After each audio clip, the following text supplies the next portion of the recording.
Hello rail बंधुओं, नमस्कार।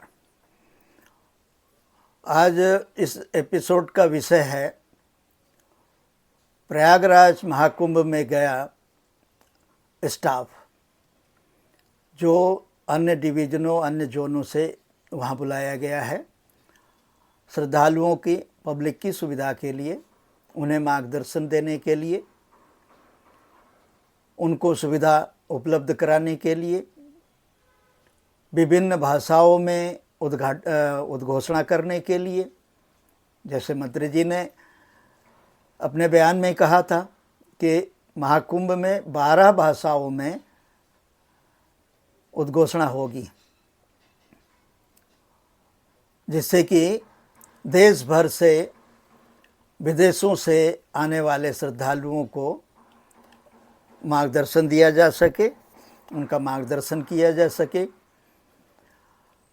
इसमें कोई संदेह नहीं है कि महाकुंभ के लिए उत्तर प्रदेश सरकार ने, योगी सरकार ने, मोदी सरकार ने और उनके तमाम विभागों ने बहुत परिश्रम किया है, बहुत मेहनत किया है, और उसमें सबसे बड़ी भूमिका रेल की है। और रेल में, भारतीय रेल में भी सबसे बड़ी भूमिका आती है 3 जोनों की और 3 डिवीज़नों की, जिनका इन्वॉल्वमेंट है वहाँ सुविधा और इंफ्रास्ट्रक्चर उपलब्ध कराने की। इसके लिए उन्हें अलग से फंड सैंक्शन होता है, अलग से सारी व्यवस्था होती है, दी जाती है बोर्ड से, सरकार से। ये 3 जोन हैं, पूर्वोत्तर रेलवे और उसका बनारस डिवीज़न,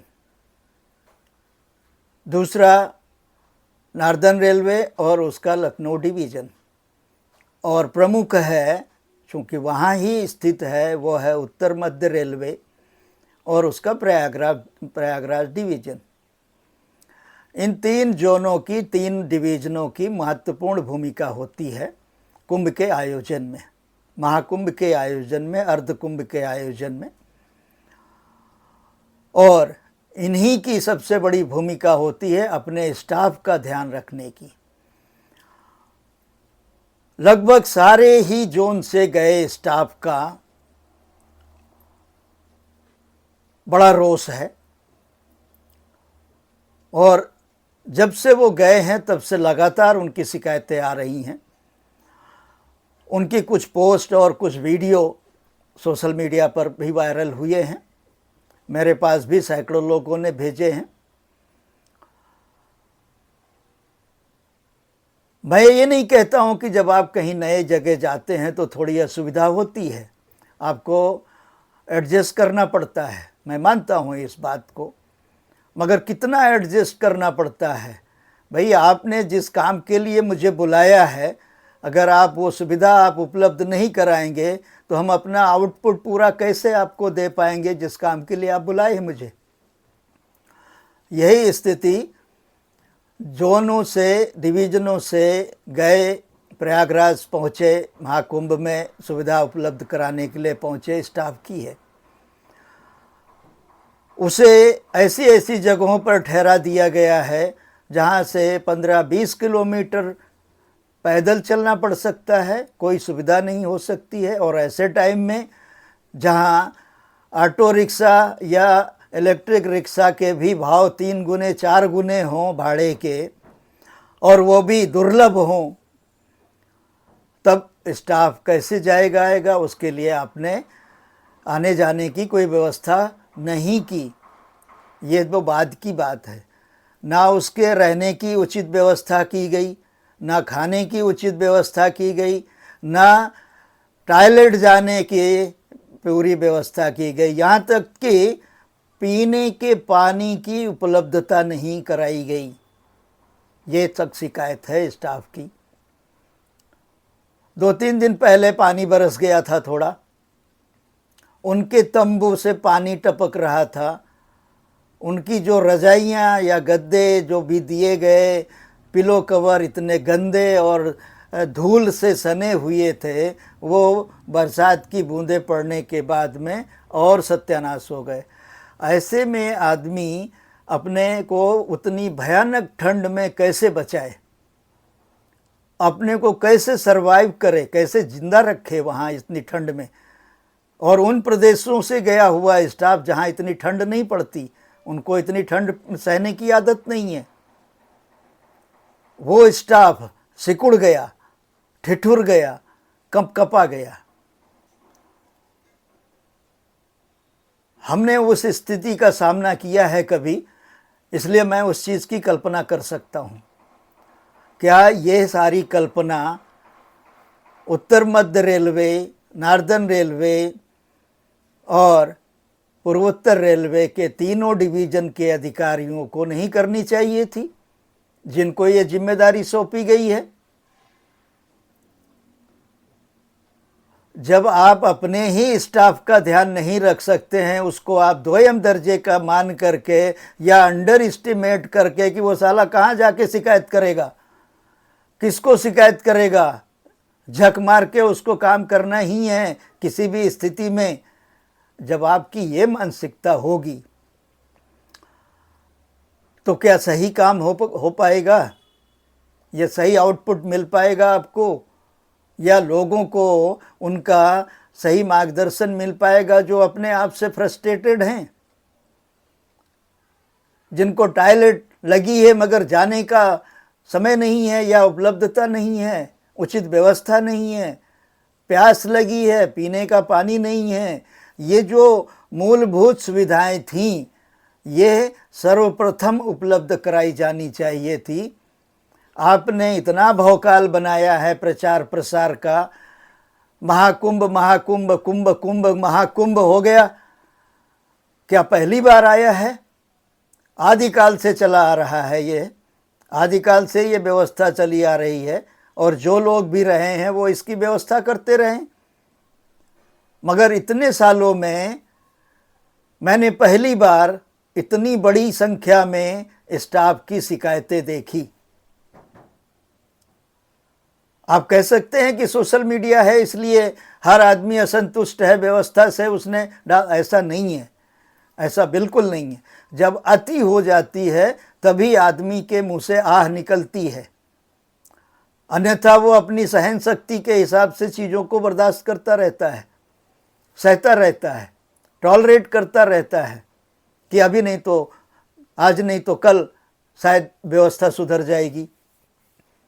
कहा है अपने उच्च अधिकारियों से, उनको बताया है शायद कल अच्छी व्यवस्था हो जाएगी। इस उम्मीद में स्टाफ जल्दी मुंह नहीं खोलता, मगर जिस तरह इस बार स्टाफ ने मुंह खोला है, लिख करके, वीडियो बना करके, फ़ोटो ले करके शेयर किया है सोशल मीडिया में, वो बहुत चिंताजनक है। दूसरी तरफ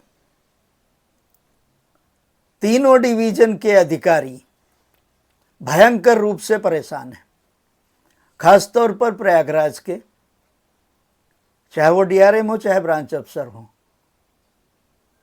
इन तीनों डिवीज़न के अधिकारियों को इतना प्रेशर झेलना पड़ा है, जबकि प्रमुख जिम्मेदारी उनकी है। कुंभ के पूरे आयोजन की, पूरी व्यवस्था की प्राइमरी रिस्पॉन्सिबिलिटी तीनों डीआरएम की, तीनों डिवीज़न के ब्रांच अफसरों की है, सेकेंडरी जोन की है और फिर बोर्ड की है। मगर यहाँ सर्वोच्च बोर्ड बना हुआ है, उससे ज़्यादा सर्वोच्च हेडक्वार्टर बने हुए हैं और इन्होंने तीनों डिवीज़न के अधिकारियों को इतना प्रताड़ित कर दिया है फॉलो अप के चक्कर में कि वो अपना काम नहीं कर पाए ढंग से। ये भी रिपोर्ट है, मगर उनके मुंह नहीं खुल रहे हैं। व्यवस्था से डर है, किसको कहें जाकर के, जब बोर्ड ही उनके कंधों पर सिर पर सवार है, जब हेडक्वार्टर ही उनके कंधे पर सिर पर सवार है, तब वो किसको जाके कहें कि भैया आप बस करो, बहुत है, मैं कर लूँगा। मैं वही कर रहा हूँ, मुझे करने दो अपने तरीके से, क्यों आप हमारे सिर पर सवार हो? आपको फॉलो अप चाहिए, हम देते रहेंगे, मगर आप तो कम से कम मुझे फॉलो मत करो, मुझे अपने तरीके से काम करने दो। ये जो विसंगति स्टाफ के साथ पैदा हुई है, ये उसी का नतीजा है। बोर्ड ने, हेडक्वार्टर ने समझ लिया कि जो डिवीजनों ने सब अब स्टाफ की व्यवस्था कर दी होगी और वो फॉर ग्रांटेड हो गया। वो ऊपर की सारी व्यवस्था और जोन को, बोर्ड को, हेडक्वार्टर को फीडबैक देने, फॉलो अप देने में इतने व्यस्त रहे कि अपने ही लोगों को भूल गए। और इसलिए भी भूल गए कि वो कहाँ जाएंगे शिकायत करने, किसको शिकायत करेंगे जाके? हम ही तो उनके माई बाप हैं, हमारे ही पास आएंगे। ये जो मानसिकता है, ये जो व्यवस्था में विसंगति है और अपना से चलाने की मानसिकता है, अहंकार है, ये व्यवस्था को चौपट कर रहा है और सारे किए धरे पर सरकार के, मंत्री के पानी फेर रहा है। स्टाफ को जो तकलीफ हुई है, जो समस्या झेलनी पड़ रही है, अभी भी महाकुंभ को 1 महीना और बचा है, 1.25 महीना लगभग और बचा है, 28 फरवरी तक चलेगा। आज भी समय है, उनकी व्यवस्था सबसे पहले दुरुस्त की जाए, जो व्यवस्था देने वाले हैं पब्लिक को, श्रद्धालुओं को। कुछ लोगों को संतुष्ट करके ज़्यादातर लोगों को असंतुष्ट रखना ये उचित नहीं है। हम ये कहते हैं, हम मानते हैं कि सबको संतुष्ट नहीं रखा जा सकता, मगर अधिकांश को रखा जा सकता है। शिकायत करना भी हमारा स्वभाव है, प्रवृत्ति है। गलती करना भी हमारा स्वभाव है, प्रवृत्ति है। आदमी है तो होगी। और कुछ लोग उनमें ये भी होते हैं कि उनको हर चीज़ से शिकायत होती है, मगर जो ये बड़ा एक आयोजन है जिसके प्रति लगभग हर किसी वर्ग के श्रद्धा है,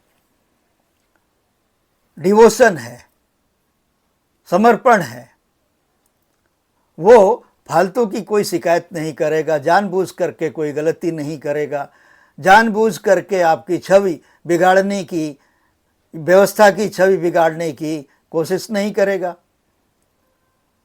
ऐसे टाइम में आपको अपने स्टाफ का, जो आपका परिवार है, सबसे पहले उसका ध्यान रखना चाहिए, क्योंकि वही आपकी छवि बनाता बिगाड़ता है।